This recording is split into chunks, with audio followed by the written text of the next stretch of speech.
so I'm going to use it responsibly. Basically, in short, that's what it is, and that's what we want to, promote. And people are really, really understanding of it. Once we started, our radio programs have started. We're going to do billboards and stuff. People are really telling us that, they're the ones telling us, this is fantastic. It's a popular demand. Yeah, absolutely. Okay, we're watching GRTS, where we have member senior official from the Public Regulatory Authority on SIM card registration as part of their sensitization program in order for people to really understand the nitty-gritties of the SIM card registration. Well, next is Mrs. Jamila to Sedify. I mean, Mrs. Sedify, you look at the SIM card registration, there are a lot of people, a lot of talk shows on radios about the need for people to register. But how is this registration actually done? Do you have to come actually with your ID card or passport? And where should you actually go and register these SIM cards? Okay, thank you. Initially, some people, some consumers might be concerned that, they have registered their SIM cards initially. Some will be doing it on phone, some will be called by the operators to register their SIM cards. Why is PURA calling them back to register in person? Is this has to be physically done in person, whereby the person has to physically present an identification, being a biometric ID card, a voter's card, driver's license. This shows the authenticity of whatever the person is saying, that this is him or her. They have physically get the identification shown to the registrar who is registering them. That is technically, you have to be there so that they can know that the actual person who is providing those information is the person physically present and is the ID on the ID that have been presented. So this is why it's very important. It shows personal security, because I can be picking up a friend's ID card and providing the details, but physically appearing in person will authenticate that this is Jamila to standing in front of the registrar, registering herself on the ID card. Before you go further, let me cut you here, please. What about if the person who is actually buying this SIM card, let's say from one of these GSM operators, is sick or physically disabled, and may not be in may not have the chance to actually go and register these things at the various GSM outlet? What do you do with that person? Yeah. When actually the person, he or she has delegated to do that for him, is on behalf. Okay.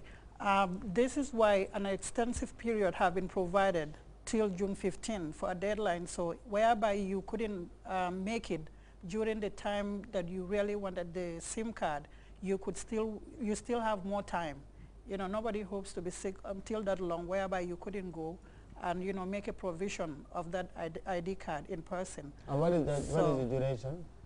It's the kickoff date is from January 15 up to June 15 of 2012. So we think that that will be substantial enough for people to get ready. Whoever couldn't make it available or make it possible to do it, we think that will be enough time, sufficient time for people to go and do this. Okay. And I think just to add to that, another thing that we've done to cater for a situation where that might occur is that we've provided that each individual over the age of 18 can register up to 5 SIM cards per network. So for example, if your mother or father or any other person that you know, family or friend or otherwise, is indisposed and cannot register their SIM card, if you have one of the valid IDs that we've listed, you can register your SIM card, register their number under your name. So you would register, for example, Item Boop as the owner of the SIM card, but Solosima as the user of the SIM card. That's for a situation where they're sick, cannot come out, disabled, or they're indisposed. Somebody can register on their behalf, but you can only register up to 5 SIM cards per network.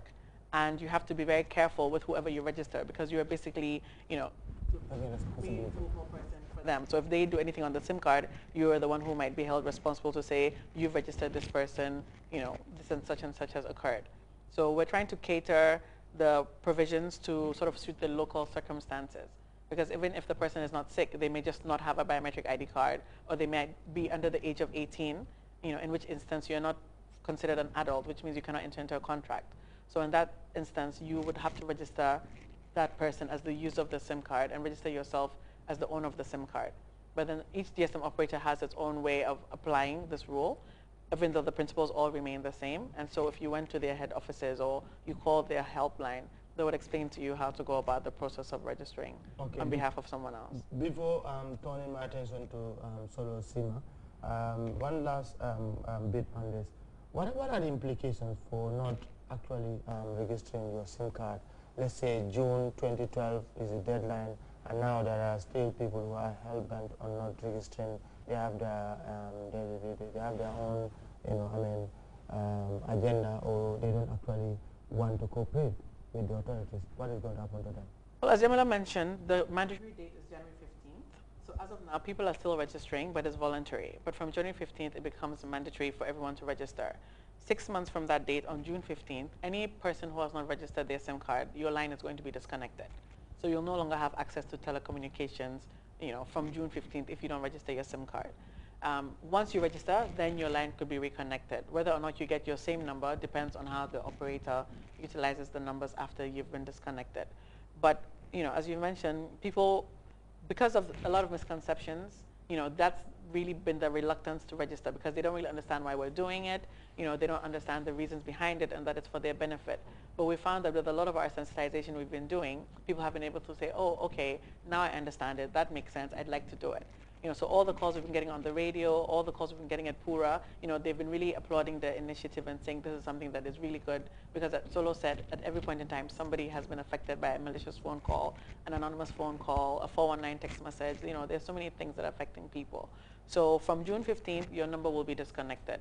But that's why we've given the 6-month period. We'll still be continuing our sensitization. We'll still be doing radio, TV, newspapers, 148, call line. And if anybody is reluctant, as soon as they get clarification, we are of the opinion that they would most certainly, comply with this project. Okay, Solo, still on this SIM card registration, concerning the importance, the significance of registering. You said earlier here about 419 calls and text messages. I've seen a number of people, myself, who have shown me the text messages concerning mobiles or certain contests that they have actually won, lottery here and there. You think those things will stop? Once you register numbers, latest June 15, 2012? I think it's a good start. Because with technology, it is something that is evolving on a daily basis. And for us to actually have people taking responsibility for their numbers is a good start. So it means at least we will know in terms of if we want to find out how these numbers or where they're coming from, it will be easier to do that if you know who owns what and who is responsible for what. Because if you look at it, technology in itself is something that even those who are in charge of developing content and everything, they themselves are amazed as to how fast technology is, especially the mobile and the communication technology, in Africa especially. This is an area where Africa is actually leading, even when in terms of when you want to compare it with other Europe and Asia and other European countries. The level of the types of technology that we have in terms of even the things that we take for granted, which are like the e-credits. These are ideas that are novel and new to even the European market because they don't know what this is. And this is something that came about out of necessity. It's something that we need. We don't have the money or the abundance of money to be printing these papers. It became the idea that, we have other ways to go about it. And that's how technology in itself moves. What necessitates and what moves technology is what people who are using it need it for. So in terms of that, that's the idea and that's the hope that this will change, and hopefully we'll get less and less of this. And even if we don't, then it means we'll be able to trace, track, and get rid of it. However, I think it's worthy to note that, the majority of Gambians are law-abiding citizens. It's only a very tiny minority that would. Who still want to be skeptical. So it is worthy to note that this is something that we have recognized in terms of the sensitization. People are actually doing it. When we started, we felt, we should make it easy. And we say, okay, people can register over the phone, and people were you sending text to register. Not safe. No, but the fact of the matter is it is the consumers themselves that told us that this is not something that is good. You should stop it because I can send you somebody's name and it's not me. So you see, it's not even us. For us, we thought, make it easier for the customers or consumers But to register. you want the person to be physically Yeah, but they're